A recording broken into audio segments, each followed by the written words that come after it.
ehk siis väikse kokkuvõtte teile puttamisest, mida ma rääkisin teile siis selles kliinikus.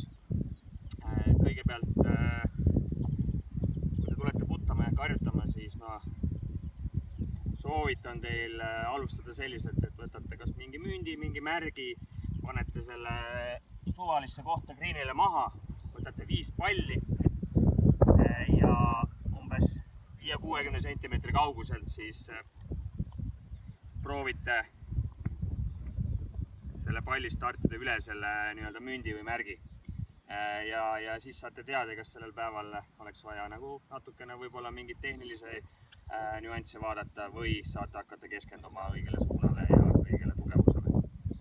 Aga meeldetuletuseks kõigepealt algasend ehk algasendis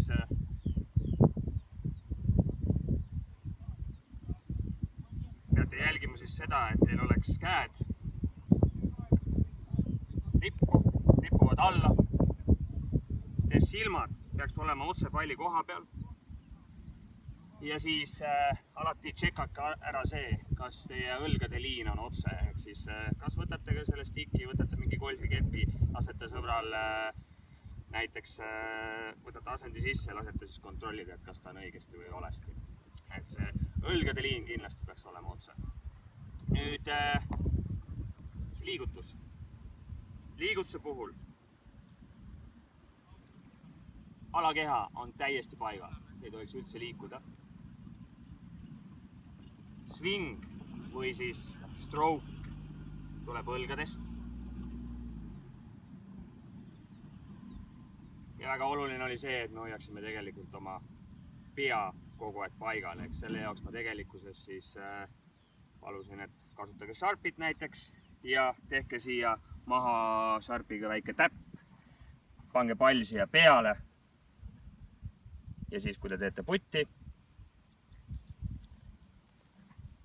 jääte seda punast täppi, mis ma siia tegin, vaatama.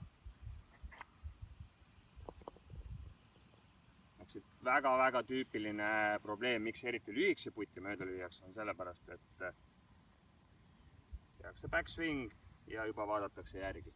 Sellega tegelikult liin läheb paigast ära ja lühikesed putid on nagu tõsine probleem. Siis me vaatame lühikese putte veel. Siis üldiselt lühikese puti puhul on probleemiks see, et on liiga pikk liigutus, ehk siis backswing läheb liiga pikaks ja siis juba on tunda, et läheb liiga kaugele ja hakatakse pidurdama. Ja sellest tuleb enamasti selline väike löök. Ja siit 2 meetri pealt, 1,5 meetri pealt võib päris tihti tulla seda, et te teete selle asemel, et kas ta nüüd sisse lüüa või okei, läheb mööda, järgmine sisse, võib ta minna 2 meetrit üle ja lööte veel korra mööda, ehk siis 3 putisid kindlasti ei tohiks tulla.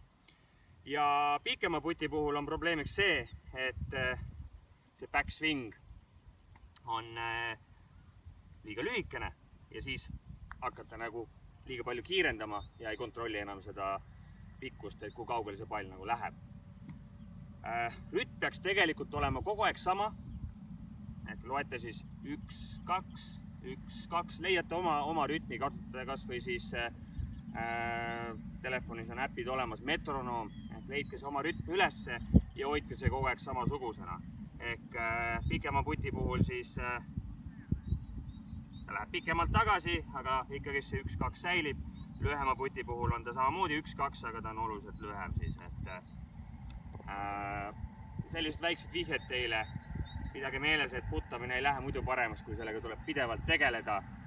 See on 40% mängust, järelikult tuleks täpselt sama palju ka vaeva näha. Et sellega, kui te hakkate pikki putte lööma lähedale ja lühikese putte kogu aeg sisse, siis handicap langeb päris kiiresti.